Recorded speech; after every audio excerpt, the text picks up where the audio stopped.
जो पाकिस्तान की current situation चल रही है इसके अंदर सबके ज़हन में एक सवाल आ रहा है स्पेशली ओवरसीज़ के कि पाकिस्तान में इन्वेस्टमेंट करनी चाहिए, पाकिस्तान में चीज़ें ख़रीदनी चाहिए और अगर पाकिस्तान में पैसे लगाने चाहिए तो किस चीज़ पे लगाने चाहिए। तो इस वीडियो में थोड़ा-सा मैं एक्सप्लेन कर देता हूँ, शायद आपको थोड़ी बहुत समझ आ जाएगी होपफुली। सबसे पहले नंबर पे तो पहले भी एक दफ़ा मैं बता चुका हूँ, पाकिस्तान में अगर आपने इन्वेस्टमेंट करनी है ना, किसी चीज़ में मतलब आप रेस्टोरेंट खोलना चाह रहे हैं, इस तरह की इन्वेस्टमेंट की अभी मैं अमेज़न की बात नहीं कर रहा। आप बात करें रेस्टोरेंट कोई बंदा खोलना चाह रहा है, कोई प्रॉपर्टीज़ लेना चाह रहा है, मतलब इस तरह के शशके में पढ़ना चाह रहा है। तो आप ना मैं हर एक को ये कहता हूँ, तो सबसे पहले आप ये देखो, जो आपका मुल्क चला रहे हैं लोग, वो पाकिस्तान में इन्वेस्टमेंट कर रहे हैं कि नहीं कर रहे। ये मुल्क चलाने वाले वो लोग होते हैं जिनके पास रोज़ डाटा आता है पूरे मुल्क का कि मुल्क की सिचुएशन क्या है। इनको पता होता है कि पाकिस्तान किन हालात से गुज़रा है, इनको पता होता है पाकिस्तान में किस चीज़ का फ़ायदा है कि नहीं है। तो आपको हैरानगी होगी, चाहे नवाज़ शरीफ है, चाहे वो इसहाक डार, आपका फाइनेंस मिनिस्टर इसहाक डार तक पाकिस्तान में पैसे नहीं लगा रहा। तो वो उसकी बाहरी प्रॉपर्टीज़ हैं, दुबई में प्रॉपर्टीज़ हैं उसकी, उसने सारा इन लोगों ने बिज़नेस बाय रखा हुआ है, सही है। इनको पाकिस्तान की इन्वेस्टमेंट इनको नहीं अच्छी लगती, इनकी नज़र में इतनी अच्छी इन्वेस्टमेंट नहीं है। अब जिसने पाकिस्तान में रखी है जैसे मुफ्ता इस्माइल, वो चीख रहा होता है, आपने देखा होगा प्रोग्रामों में आके नून लीग के अलग है, चीख रहा होता है वो कि भाई पाकिस्तान की सिचुएशन देखो वर्स होती जा रही है, इसको कुछ करो। क्यों? उसकी फैक्ट्री है वहाँ पे कोकोमो, आपने सुना है बिजनेस उसका है। इसी तरह आजकल आप खाकान अब्बासी को भी चीखता हुआ पाते हो, खाकान अब्बासी भी चीख रहा है नून लीग का, उसकी एयर ब्लू है, ठीक है। हालांकि इन्हीं लोगों ने मिलकर पीआईए का बेड़ा गर्क किया है ताकि अपनी दूसरी आइलैंड्स को चला सके। तो बहरहाल इस चीज़ को मैं नहीं लेके आ रहा, मैं इसको पॉलिटिकल रंग नहीं दूंगा, मैं आपको सिर्फ बल्कि मोटी मोटी चीज़ों में समझाऊंगा कि पाकिस्तान में इन्वेस्टमेंट किया क्या सिरे आता है, सब आपको करनी चाहिए नहीं करनी चाहिए।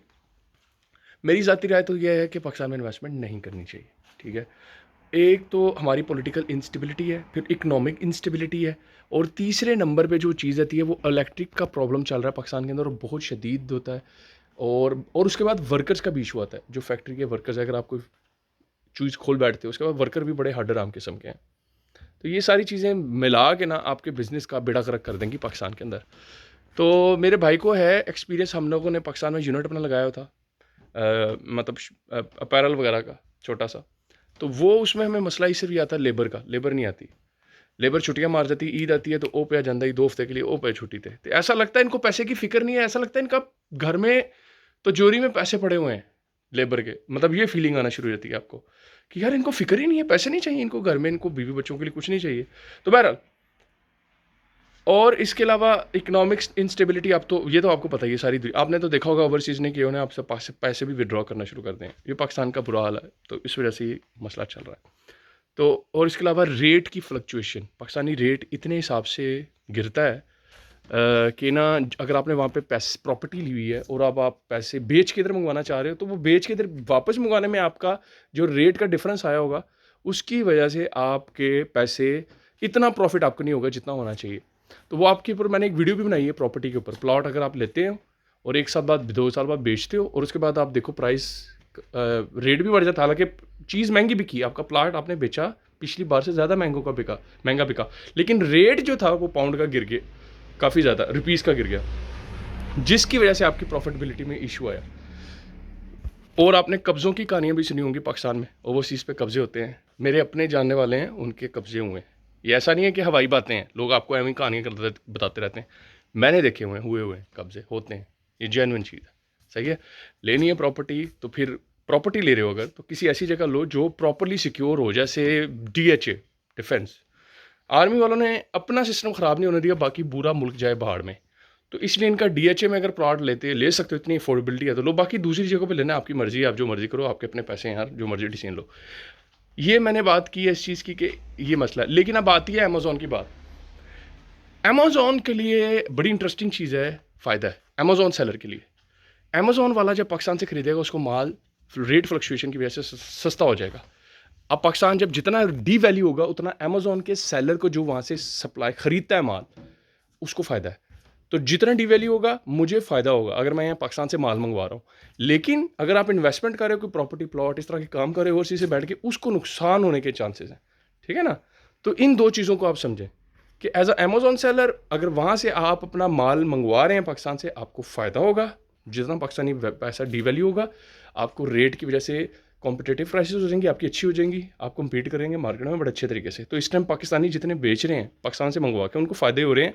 हालांकि इस टाइम रिसेशन चल रहा है, लेकिन शुक्र उनकी सेल्स कम है, लेकिन शुक्र है सिर्फ इस वजह से कि पाकिस्तान का पैसा गिर गया है, रुपीज़ गिर गए हैं, तो उनका माल थोड़ा सा उनको चीप पड़ा है। हालांकि प्राइसेस बढ़ गई हैं पीछे से, लेकिन स्टिल थोड़ा सा फ़र्क पड़ रहा होता है। तो लेकिन इतना भी नहीं मैं कहूँगा बहुत ही ज़्यादा फ़र्क है, लेकिन मैं आपको वैसे ही बता रहा हूँ, थोड़ा बहुत डिफरेंस इसका आ जाता है। तो मैं आपको सिर्फ कहने का मतलब ये है, पैसा डी वैल्यू, रुपीज़ जो होता है वो डी वैल्यू होने से इम्पोर्टर का फ़ायदा होता है जो बाहर से मंगवा रहा होता है, बस। बाकी सारे रगड़े खा रहे होते हैं। डी वैल्यू होने से हर चीज़ बढ़ जाती है। आपका जो अगर आपका सामान जो बनाया जा रहा है फैक्ट्री में, वो सारा का सारा अगर आप चाइना से मंगवाते हो, फिर इतना फ़र्क नहीं पड़ने वाला। क्यों? वो डॉलर में उधर से वो ख़रीदते हैं चीज़ें चाइना से, तो डॉलर ऑलरेडी वो आपका डी वैल्यू हो रहा है रुपीज़, तो आपकी प्राइस का इतना मत। लेकिन अगर आप पाकिस्तान में ही, जैसे कॉटन है पाकिस्तान से होती है, वो पाकिस्तान में ही स्पिनिंग होती है, वीविंग होती है और गारमेंट बनता है, वो वाला इस तरह का आइटम कोई लोगे जो पाकिस्तान में ही ग्रो हो, वो आपको चीप पड़ेगा। लेकिन वो जो पाकिस्तान रॉ मटेरियल बाहर से इंपोर्ट कर रहा है, वो आप पाकिस्तान से मंगवा रहे हो, वो शायद आपको इतना फ़र्क ना पड़े। तो मैं होपफुल हूँ आपको थोड़ी बहुत कहानी समझ आई होगी कि कौन सा पाकिस्तान का पैसा डी वैल्यू होने से किसको फ़ायदा होता है, और दूसरे नंबर पे आपको पाकिस्तान में इन्वेस्टमेंट करनी चाहिए कि नहीं करनी चाहिए। पाकिस्तान की इन्वेस्टमेंट जो है, यार मेरे अपने जानने वाले हैं, उन्होंने ये प्लान बनाया, आपको बड़ी अच्छी एक एग्जांपल देने लगा हूँ, इसको ज़रा आपने समझना है। तो उन्होंने क्या किया, पाकिस्तान के अंदर ना उन्होंने सोचा मैं ना मिनरल्स के अंदर इन्वेस्टमेंट करूं। पाकिस्तान से ना कॉपर शॉपर इस तरह के मिनरल्स निकलते होते हैं बलूचिस्तान की तरफ। तो उन्होंने किसी से बात की, और उनका कोई दोस्त था जानने वाला जो उधर ऑलरेडी किसी फैक्ट्री में काम कर रहा था। तो उसने कहा कि मिनरल्स का काम करते हैं, तो आपने इधर इन्वेस्टमेंट करो। उसने कहा यार मिनरल्स में उसने प्रॉफिट बढ़ाया, कितना ज़्यादा, इतने पैसे आएंगे, इतना कुछ आएगा। तो उन्होंने मुझसे आके डिस्कस किया, तो मैंने उनको बताया, मैंने कहा एक चीज़ हमेशा याद रखें। उनको ये मिसाल दी, मैंने कहा देखें जहांगीर तरीन, नवाज शरीफ, शहबाज शरीफ, आपका और जो आपका ये बैठा हुआ है, क्या नाम है, जरदारी, क्या इन लोगों ने पाकिस्तान में मिनरल्स में इन्वेस्टमेंट कर रहे हैं, मिनरल्स एक्सट्रैक्ट कर रहे हैं? तो उसका जवाब है नहीं। अगर ये लोग इन्वेस्टमेंट नहीं कर रहे, इससे मुराद है ये पाकिस्तान में एक अच्छा कारोबार नहीं है, इसमें मत घुसें। इस हाई लेवल का बिजनेस जिसमें आपका वो उनको बताया गया था कि 50-80% रिटर्न आ रहा है, इतना ज्यादा रिटर्न आ रहा है, बल्कि 90% तक कह रहे थे रिटर्न आएगा इसके ऊपर। तो वो उनके लिए बहुत जबरदस्त चीज थी। उन्होंने कहा यार 90% 100% मेरा रिटर्न मिलेगा, मुझे और क्या चाहिए। तो लेकिन आपके ये बड़े बड़े बाबे उसमें नहीं घुसे हुए, जिसका मतलब ये है ये फिजिबल नहीं है। तो वो गए, उन्होंने अपना पैसा लगाया, इतना कुछ किया, एंड रिजल्ट ये निकला कि उनको फायदा ही नहीं हुआ। उनको उनको यकीन जाने एक्सट्रैक्ट ही नहीं कर पाए कॉपर। आपको एक और इंटरेस्टिंग चीज बताता हूँ, आर्मी ऑलरेडी ये काम कर रही है। इस वजह से मेरा लगता है बाकी लोगों को उन्होंने अंदर घुसने नहीं दिया, क्योंकि आर्मी जो है वो ऑलरेडी एक्सट्रैक्ट कर, FWO वाले मेरे ख्याल है उन्होंने देखा था ऑलरेडी कहीं पे एक्सट्रैक्ट कर रहे थे। लेकिन मुझे अंदर इन डेप्थ कहानी नहीं पता, मुझे बस इतना पता है ये फेलियर है उनके लिए, पाकिस्तान के अंदर माइनिंग का काम करने वाला भी। फिर उन्होंने चूज़ों का कारोबार किया, चिकन का, पोल्ट्री का। तो अब वो इधर बैठे हुए थे पाकिस्तान में, वो पोल्ट्री कर रहे थे। अब पोल्ट्री इज नो डाउट एक अच्छा बिजनेस है, लेकिन जब उसमें बीमारी आती है तो आपकी रगड़ी जाती है पूरी की पूरी पोल्ट्री। तो जो पोल्ट्री का काम करते हैं वो इस चीज़ को एक्नॉलेज करेंगे। तो पोल्ट्री में बिल्कुल ट्रेडिंग की तरह ट्रेड्स देखी जाती हैं। जैसे ट्रेड होती है, आप 10 ट्रेडिंग ट्रेड्स करते हो, जिसमें से आपकी 4-5 लॉस जाता है, 5 ट्रेड्स आपकी अच्छी होती है और वो आपके लॉस को रिकवर करती हैं। तो यही चीज़ जो है ना इसके अंदर है, क्या कहते हैं, चूज़ों के अंदर, ये जो पोल्ट्री में आपकी 1-2 दफ़ा चूज़े उड़ेंगे, मरेंगे। आप साल में 8 या 10 दफ़ा अगर करोगे चूज़े, यानी 40 दिन का या 30 या 40 दिन का चूज़ों का होता है टाइम पीरियड जिसमें वो तैयार हो जाते हैं बेचने के लिए चिकन के तौर पे। तो अगर आप 30-40 दिन तक आपके बाद अगर आप साल का हिसाब लगाओ, तो आपका तकरीबन साल में आप 10 दफ़ा चूज़े डाल सकते हो।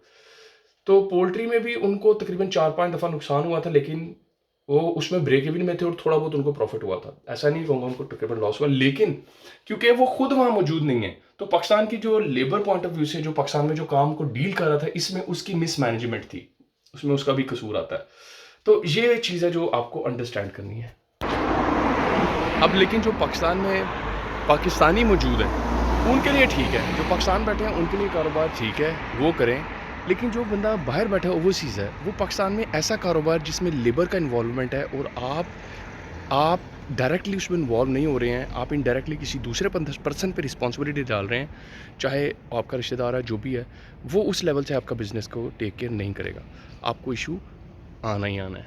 तो बेहतर है जो भी इन्वेस्टमेंट करनी है उसके मौके अपने मुल्कों में ढूँढें जहाँ आप रह रहे हैं। दुबई वाला दुबई में ढूँढे, यूके वाला यूके में, अमेरिका वाला अमेरिका में, वहाँ करें, ज़्यादा बेहतर है। पाकिस्तान जो है वो इन्वेस्टमेंट के पॉइंट ऑफ से ठीक नहीं है। उम्मीद है आपको ये वीडियो पसंद आई होगी। सब किसी लोगों को बुरा भी लगा होगा कि यार क्यों मैं पाकिस्तान के बारे में कहता, देखो मैं रियलिस्टिक बात आपसे करना चाहूँगा। मैं आपको फुद्दू नहीं बनाना चाहता, मैं आपको नहीं कहना चाहता पाकिस्तान जिंदाबाद, प्यार करो पाकिस्तान से और घुस जाओ अपने पैसे लेके और डूब मरो तुम सारे। वो नहीं मैं चाहता, क्योंकि मैं खुद इस चीज़ से अवॉइड करता हूँ। मैं आपको क्यों मशवरा दूँ। होपफुली आपको चीज़ों की थोड़ी बहुत समझ आई होगी। बाकी कमेंट बॉक्स में बताइए आपका इसके बारे में क्या ख्याल है। नेक्स्ट वीडियो तक के लिए हैव अ नाइस डे।